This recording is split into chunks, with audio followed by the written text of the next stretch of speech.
हम क्यों हमारे ट्रेडिंग रूल्स फॉलो नहीं कर पाते। मान लीजिए आप एक ट्रेड में एंटर करते हैं और आप बहुत ही क्लियर है कि उस ट्रेड का टारगेट प्राइस और स्टॉप लॉस प्राइस क्या है, लेकिन जैसे ही प्राइस आपके टारगेट प्राइस के नज़दीक आता है आप उस ट्रेड में एग्ज़िट नहीं करते।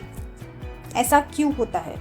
उस मोमेंट में आपके मन में ग्रीड, ये इमोशन डेवलप होता है। इमोशन डेवलप होने के पहले आपके दिमाग में एक थॉट आता है।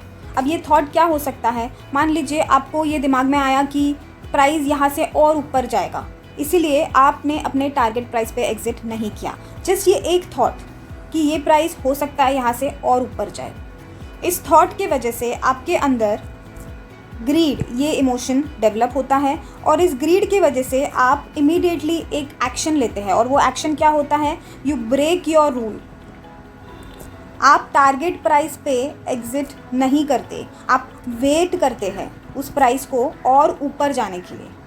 और उसी टाइम पे क्या होता है, आपका प्राइस टारगेट प्राइस को हिट करके दोबारा से नीचे आ जाता है और आपको और भी बड़ा लॉस हो जाता है या फिर आपके स्टॉप लॉस को हिट कर देता है। उस टाइम पे आपके अंदर इतने ज़्यादा इमोशंस आ जाते हैं, आपके अंदर इमीडिएटली रिवेंज ट्रेड करने का एक इमोशन डेवलप होगा, तो आप क्वांटिटी बढ़ा दोगे। ये एक साइकिल आपका शुरू हो जाता है। सिर्फ एक थॉट कि यहाँ से प्राइस मुझे लग रहा है कि और ऊपर जाएगा। कोई भी रूल नहीं, आपका रूल ये नहीं बोल रहा है, आपको एक गट फीलिंग आ जाती है या आपको लगने लगता है।